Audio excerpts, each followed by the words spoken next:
AC coach, sleeper coach இதுல பயணிக்கக்கூடிய பயணிகளுக்கு நிறைய ரூல்ஸ் எல்லாம் இருக்காமே.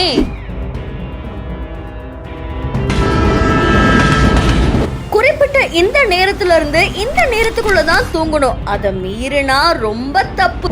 ரயில்ல பயணிக்கக்கூடிய பயணிகள் தூங்குறதுக்கெல்லாம் ஒரு ரூல்ஸ் இருக்காமே, அது உங்களுக்கு தெரியுமா? பொதுவா இந்தியால ரொம்ப தூரம் பயணிக்கக்கூடிய பயணிகள் ரயில் பயணத்தை தான் தேர்வு செய்வாங்க. அந்த வகையில ரயில்ல பயணிக்கக்கூடிய பயணிகளுக்கு பலவிதமான விதிமுறைகள் இருக்குது. ஸ்லீப்பர் கோச், ஏசி கோச் இதை புக் பண்ணி தூங்குறதுக்காக பயணிக்கக்கூடிய பயணிகளுக்காகவே ஸ்பெஷலான ரூல்ஸ் இருக்கு. இந்த ரூல்ஸை 2017 ரயில்வே நிர்வாகம் விதிச்சிருக்காங்களாமா. ரயில்ல பயணிக்கக்கூடிய பயணிகள் இரவு 10 மணில இருந்து காலையில 6 மணி வரைக்கும் தான் தூங்கணும்.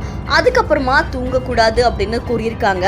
ஏன் அப்படின்னா அதுக்கப்புறமா கீழ் பர்த்ல பயணிக்கிறவங்க அதிக நேரம் தூங்குறதால பலவிதமான சண்டைகளும் சச்சரவுகளும் ஏற்படுதாமா. இதை மாத்துறதுக்காக ரயில்வே நிர்வாகம் ஒரு முக்கியமான அறிவிப்பை 2017 வெளியிட்டு இருக்காங்க.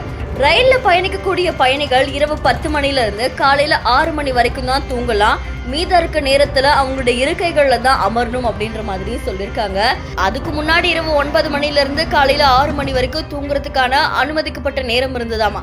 ஆனா அதுக்கப்புறம் அதை அப்படியே குறைச்சி இரவு 10 மணில இருந்து காலையில 6 மணி வரைக்கும் தான் தூங்கலாம் அப்படின்னு சொல்லியிருக்காங்க. இருந்தாலும் ரயில்ல நிறைய நோயாளிகள் இருப்பாங்க, மாற்றுத்திறனாளிகள் இருப்பாங்க, கர்ப்பிணி பெண்கள் இருப்பாங்க.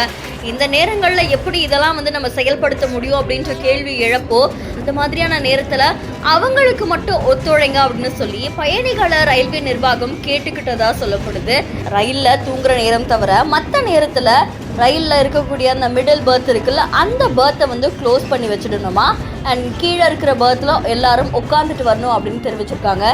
ஒருவேளை இந்த ரூல்ஸை மீறினாங்க அப்படின்னா நிச்சயமா அவங்களுக்கு ஏதாவது நடவடிக்கை எடுக்கப்படும் அப்படின்ற மாதிரி தெரிவிச்சிருக்காங்க. ஆனா இவ்வளவு நாளா நமக்கு இது தெரியாம போச்சு அப்படின்ற மாதிரி தான் பலரும் இப்ப ஆச்சரியத்துல ஆழ்ந்திருக்காங்க.